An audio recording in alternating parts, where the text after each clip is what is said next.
À l'origine, j'ai une formation Beaux-Arts. J'ai été freelance et petit à petit, j'ai touché à l'enseignement, ce qui m'a donné envie de continuer et passer à des choses peut-être plus concrètes, mettre en place des programmes, mettre en place des formations. Et je suis devenue petit à petit directrice du campus d'IartSup Lyon. Moi, j'ai un parcours, comme beaucoup de nos étudiants, particulièrement atypique, puisque je suis venu du dessin animé au départ, j'ai travaillé pour Disney, puis dans le jeu vidéo pour Atari, Eden Games, puis sur la série animée pour Xilam, sur Oggy et les cafards en particulier, des choses très différentes. Et j'ai toujours eu à diriger des équipes et donc à prendre du plaisir à transmettre. Souvent, les étudiants, ils ont plein de choses en tête, c'est très clair dans leur tête. Et à partir du moment où il faut le coucher sur le papier, là, ça commence à piquer. Et toute la pratique d'une formation artistique, c'est d'arriver à faire en sorte que ce qu'ils ont dans la tête, la main arrive à le reproduire, quel que soit le support, que ce soit un ordi, une tablette ou un crayon. Il a des envies très fortes. Il est consommateur donc de jeux, de séries, de films. En fait, je pense que c'est difficile pour toutes les générations de projeter ce que sont les métiers derrière ça, alors qu'il y en a énormément. Et du coup, l'étudiant, je crois qu'il attend de notre part qu'on lui donne les outils pour pouvoir exprimer sa passion créative. Il va donc compter sur nous pour qu'on lui donne vraiment les clés, et pas seulement les outils, pour trouver derrière un métier dans lequel il se réalise vraiment. Il y a plein de raisons qui font qu'à la sortie d'un bac, on ne trouve pas une école d'art tout de suite, parce qu'on n'ose pas, parce que financièrement c'est compliqué. Ça demande d'assumer et d'être accompagné par ses parents qui assument aussi le fait d'avoir un étudiant ou un enfant créatif. Cette personne-là, faut qu'elle prenne confiance en elle, il faut qu'elle se lance. L'art, c'est quelque chose qui est en tout le monde et faut s'écouter. Même si je sais que c'est très compliqué quand on est au lycée ou dans d'autres formations de réellement s'investir dans l'art et se dire que c'est un parcours qui est pour nous parce que c'est quelque chose de récent et qui fait peur notamment aux parents. Si c'est votre voie, foncez. N'aide pas des créatifs à se développer sans l'être soi-même ou sans avoir envie de les accompagner. J'ai une formation de graphiste, moi, à la base, donc j'ai fait les mêmes études qu'eux. Je sais que c'est dur de s'exprimer, mais je sais qu'on y arrive quand on est bien accompagné. Moi, ce que j'aime, c'est le contact avec les étudiants, partir de leur personnalité, les développer, les amener à devenir ce qu'ils veulent être, en fait, parce qu'à la base, un étudiant, il a un rêve, il arrive ici avec une envie, et c'est cette envie qu'on va développer et on l'accompagne dans ce développement. Et moi, je trouve ça juste passionnant de voir grandir ces étudiants qui, après, deviennent des graphistes confirmés, des motion designers, des game designers ou des animateurs. C'est pas plus difficile qu'un autre métier. Le dessin, ça s'apprend. Tout le monde peut apprendre à dessiner. Il faut arrêter avec la notion de don, d'accord ?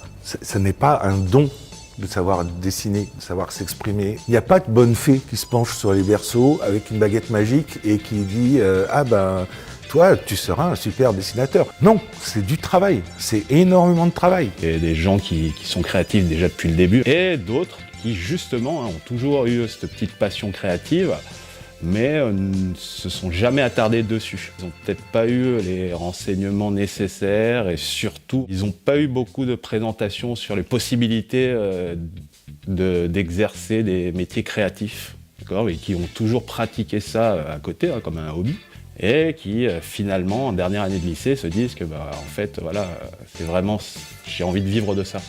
Depuis toute petite, je m'intéresse à l'art et pour moi, c'était simplement une vocation. Je ne pouvais pas m'imaginer en train de faire autre chose que ce que j'aime. J'ai fait un bac STI 2D, donc une filière technique, électronique qui n'a rien à voir avec l'art et IartSup. Et je m'intéressais vraiment aux publicités, à l'art en général en fait. Et puis je me suis dit mais finalement pourquoi pas partir là-dedans. Je faisais pas du tout de l'art, j'étais en première année en sciences technologiques de laboratoire. Et un jour on m'a amené dans un salon des écoles d'art et je me suis dit waouh, c'est ça que je veux faire absolument. Si un enfant ou un jeune ado veut vraiment se pousser là-dedans et avoir envie de toucher ce type de métier du doigt, bien sûr il faut lui demander, lui montrer que c'est pas simplement du fun et que ça va être beaucoup de travail, mais ça peut être un vrai élément déclencheur chez un ado. Pour moi, donc n'importe qui pourrait en soi rentrer dans une école digitale parce que c'est c'est de la réflexion, et on est tous capables de réfléchir. Je pense que les jeunes étudiants qui intègrent des écoles créatives recherchent aussi une dynamique des choses qu'ils ont pu voir déjà, voir que ce soit à travers des films, à travers leur réseau, essayer de retrouver ce genre de savoir-faire, d'expertise. Je pense qu'il attend d'être accompagné, d'être guidé, d'être rassuré sur les débouchés, sur est-ce que finalement le diplôme que je vais avoir à la fin de cette année va m'apporter quelque chose. D'ailleurs, le diplôme IARTSUP est reconnu au niveau national. Pour moi, une bonne pédagogie, c'est vraiment être d'abord à l'écoute des élèves. C'est pas juste savoir ce qu'il faut leur apprendre et leur apprendre un peu bêtement. Il faut être là pour eux, être là pour chaque cas, leur parler. Ce qu'il attend, l'étudiant, ça va être aussi un échange créatif, partager des méthodologies et accéder à un savoir-faire qui va lui permettre de se révéler de plus en plus dans sa création. Ce que j'attends de cette école, c'est d'avoir les bases pour pouvoir plus tard pouvoir créer, tout simplement. Créer. C'est quelque chose d'important pour moi. Un étudiant qui veut travailler dans le milieu du jeu ou de l'animation, tout ce qui est industrie créative, donc qui a besoin d'être en phase avec les métiers du digital, doit absolument passer par une formation parce que sinon il n'aura pas de valeur sur le marché du travail. On n'est pas autodidacte dans ces métiers-là, c'est pas possible. Il faut être formé, il faut avoir une vision du marché, des attentes qui sont dehors pour se nourrir et avoir un toit, mais aussi pour évidemment se faire plaisir tous les jours. Une bonne école, c'est une école qui pense demain. C'est une école qui part de l'étudiant et qui part d'un métier. C'est-à-dire que l'étudiant est le début de la chaîne, le métier est la fin de la chaîne. Et à un moment donné, nous, on travaille sur tout ce qu'il y a entre deux. Prendre les bons moments ou les bonnes actions ou les bonnes compétences du monde professionnel, les infuser dans notre pédagogie pour que petit à petit, un étudiant grandisse, un étudiant acquiert tout ça, soit compétent et puisse après sortir sur le marché du travail sans avoir la sensation d'avoir passé de l'un à l'autre, en fait, avoir la sensation d'être cohérent. Il a été formé pendant 5 ans, il est apte, il est prêt et il sort sur le marché du travail, il n'a même pas vu qu'il était sorti. D'où des intervenants professionnels à chacun de nos cours, ça c'est aussi super important. Dans les premières années, je vais ramener un découpage de pubs sur lequel j'ai travaillé pour leur le donner, leur montrer le délai que j'ai eu imparti pour le faire. Il n'y a pas vraiment une marche brutale, c'est pas on fait nos études et ensuite, une fois qu'on est sorti d'études, on va bosser chez les professionnels. On est directement déjà en contact avec les professionnels et c'est vrai que la transition se fait, je pense, sans qu'on s'en rende vraiment compte, parce que là déjà cette année on a un stage, l'année prochaine, donc en 3e année, en principe on part à l'étranger, donc c'est génial. Chaque personne mérite un accompagnement différent et personnalisé. Ce qui est important dans la pédagogie et dans les métiers auxquels on forme, c'est vraiment de comprendre à quoi ça sert ce que je fais. L'école propose 4 pôles de formation liés au métier de la passion créative, au métier qui recrute. On a un pôle de formation animation, un pôle game, un pôle motion design et un pôle direction artistique. Ce sont 4 grands secteurs de la création qui sont à la pointe des métiers créatifs et on accompagne les étudiants en fonction de leurs envies, de leurs choix. C'est-à-dire que c'est pas nous qui orientons un étudiant dans telle ou telle formation, c'est lui qui choisit. Et ça c'est super important parce que c'est lui qui doit être à l'origine de son parcours. Ça veut dire qu'on fait tout un travail, nous, en amont, pour expliquer nos formations, pour expliquer à quoi elles correspondent et à quel métier on les forme. À la base, moi, j'étais beaucoup dans le narratif, design. Je m'intéressais pas du tout à la programmation. Et puis en arrivant ici, je me suis découvert une passion pour la programmation. Et j'ai fait ça pendant la plupart de mes projets. Et maintenant, je suis presque spécialisé en programmation. Plutôt qu'en narrative, qui ne me correspondait pas forcément, mais que je considérais comme le plus facile à l'époque. Alors nous formons au métier de la direction artistique, qui correspond à tous les métiers de communication par l'image. Un directeur artistique, c'est quelqu'un qui chapeaute un projet, qui manage des équipes, et qui est en relation avec un client et qui impulse une idée. Ce qui veut dire qu'on est sur différents types de supports, que ce soit du site internet, de l'affiche, du logo, et j'en passe plein d'autres bien évidemment. Mais voilà, c'est un métier où on communique une identité, une entreprise, une institution. La direction artistique, on va pouvoir la travailler de manière assez large, que ce soit dans la conception d'identité graphique, le choix iconographique, donc tout ce qui va être de l'ordre d'une charte. On travaille aussi le motion design, on a une formation dédiée à ça. On pourrait croire que c'est un métier récent, alors qu'en fait c'est un très vieux métier, c'est du graphisme animé. C'est des métiers qui sont aussi multiples, c'est ça la chance de nos formations, c'est qu'on ne forme pas à un métier, mais à des métiers. Pour le développement du motion design, à l'école, eh bien, on développe tout le processus de création, du storyboard jusqu'à la conception graphique, l'animation typographique, l'animation vectorielle. C'est le graphisme animé, ça peut être des génériques de films, donc on peut travailler dans le cinéma, ça peut être dans la publicité, en fait c'est tout ce qui communique un graphisme en mouvement. Quel que soit le secteur d'activité, en fait, le motion design et la direction artistique vont pouvoir s'imbriquer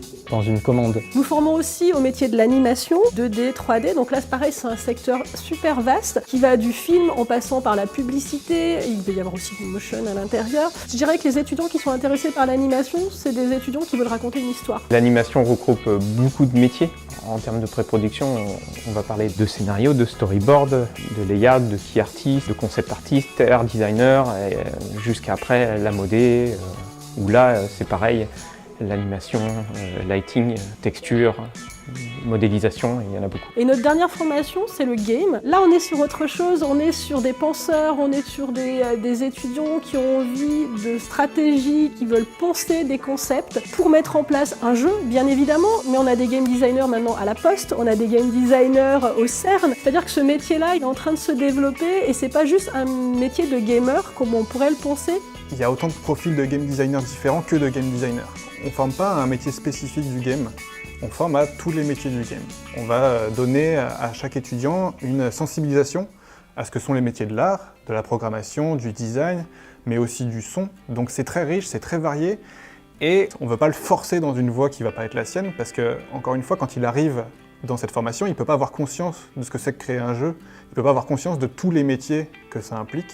Donc on va le pousser vraiment dans cette démarche de recherche et l'accompagner du mieux qu'on peut. Il y a une multitude de métiers liés au game design. On peut rentrer en tant que testeur pour des jeux vidéo, on peut travailler aussi bien en milieu indépendant au sein d'une équipe. Rien qu'au niveau de la structure, les métiers vont varier énormément. Pour les artistes, entre la 2D, la 3D, les effets spéciaux, l'animation, c'est extrêmement vaste et même dans chacune de ces catégories, il y a des sous-catégories. L'école, qu'est-ce qu'elle va proposer à l'étudiant? De transformer son envie, son énergie en quelque chose de concret et d'adapter à un marché du travail, puisque le but, évidemment, c'est de faire une belle carrière et d'être en phase avec ce qu'attendent les studios, qui sont particulièrement friands des Français. Il faut le savoir, à l'étranger, la France est le 3e pays producteur d'animation derrière le Japon et les États-Unis. Les jeux vidéo, vous savez qu'on cartonne aussi beaucoup là-dessus, internationalement, avec des compagnies comme Ubisoft. C'est quoi? C'est Just Dance, c'est Assassin's Creed. Et ce sont des studios qui en plus sont présents à Lyon, ce qui nous permet d'avoir un vivier de professionnels pour nos jurys, pour nos interventions, pour des masterclass. On est vraiment immergé dans le milieu professionnel. Quand vous regardez un générique de blockbuster américain, de films de Disney, de séries, etc., vous allez voir qu'il y a énormément de noms de Français, en fait. On a un talent qui est extrêmement reconnu à l'international et nos étudiants sont très recherchés. Ici à l'école, on prépare nos étudiants à ce qu'on appelle la veille technique et technologique, c'est-à-dire qu'ils doivent se tenir au courant de ce qui se fait, ce qui va se faire et des nouvelles formes de communication qui pourraient émerger. On remarque que la réalité virtuelle est de plus en plus utilisée, que la plupart des téléphones sont équipés de systèmes pour faire de la réalité augmentée. Après, c'est quelque chose qui reste encore un petit peu, à mon sens, péjoratif dans le monde du travail, mais qui va se démocratiser de plus en plus, dans tous les cas, j'en suis convaincu. Hélas, la crise du Covid, qu'est-ce qu'elle a fait avec le confinement? Elle a fait que les gens ont développé énormément d'habitudes. Ils consomment de la série, ils consomment du jeu vidéo. Donc, logiquement, qu'est-ce qui se passe?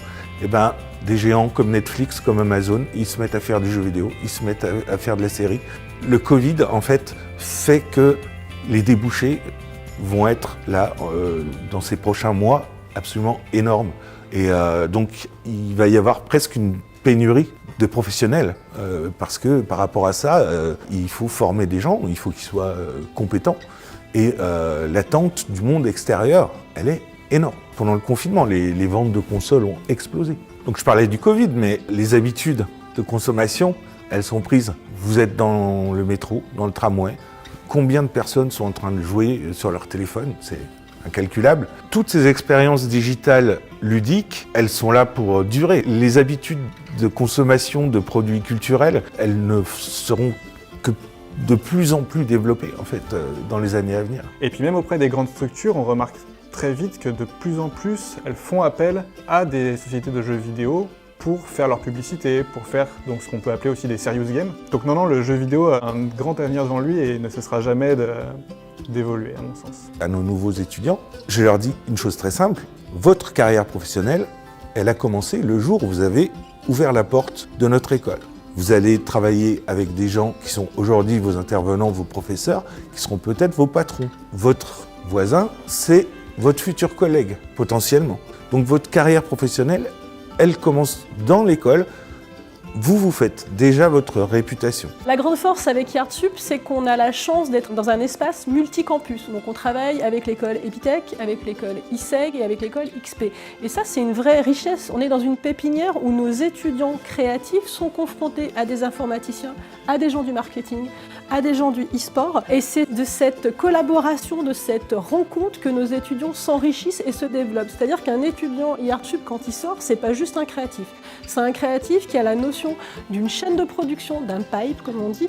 Et il est capable de penser un projet en amont parce qu'il a travaillé avec des gens de l'ISEG, comme il est capable de penser l'après avec Epitech ou penser à des concepts marketing avec XP. C'est ça notre richesse, c'est ce côté multiple que l'on a et que bien évidemment on développe au quotidien parce qu'on est riches les uns des autres et Ionis, qui est le groupe d'Yartsup, est riche de ça. Ils ont 90 établissements en France et à l'étranger. Donc tout à l'heure je parlais des interactions intercampus propres à Lyon. On peut aussi parler des interactions avec l'international. Il y a des campus Ionis à l'étranger et dans le cadre de leur cursus, nos étudiants ont la possibilité de s'exporter temporairement dans un campus à l'étranger et ça renforce cette richesse-là parce que découvrir une autre culture, une autre façon de travailler, ça enrichit et le principe de nos formations créatives, c'est vraiment de développer aussi une certaine curiosité. On ne peut pas être créatif sans être curieux, sans avoir envie de découvrir les autres, de découvrir une culture et on en revient aussi à la même chose, c'est parler à l'autre. Donc plus on voit des choses, plus on rencontre des personnes différentes dans des métiers différents, plus on se nourrit, plus on grandit, plus on est fort. Petit à petit, on les voit grandir, on les voit s'épanouir, on les voit prendre conscience de qui ils sont, on les voit s'affirmer, et ça c'est chouette, parce qu'à la fin, ils parlent très très bien, ils sont sûrs d'eux, ils sont capables de vendre n'importe quel projet à n'importe qui, parce que tout au long de leur cursus, on les aura challengés sur des clients différents, sur des façons de s'exprimer différentes, on fait venir des professionnels dans l'école, mais on fait aussi venir des projets réels dans l'école, et ça c'est important, c'est-à-dire que notre formation, c'est pas que des projets fictifs, c'est aussi des entreprises, des associations, des particuliers qui viennent dans l'école présenter un projet, challenger nos étudiants pour qu'ils puissent répondre à cette demande. Des étudiants qui m'ont surpris, j'en ai chaque année. On a eu un sujet réel, notamment sur la création d'un logo pour une marque de bière. Le brasseur a choisi une élève de première année et a réalisé donc, le logo avec la charte graphique qui était proposée par l'élève de première année. J'ai la chance de suivre deux équipes avec lesquels je travaillais, qui aujourd'hui continuent à développer le projet qui sont développés sur leur fin de formation. Ils participent donc à de nombreux salons, ils sont en train de monter leur propre structure et ils ont un objectif de commercialisation, donc ils se développent. D'étudiants un peu maladroits, on sort des étudiants fiers d'eux, ils se tiennent droit, ils s'expriment bien et ils ont peur de rien.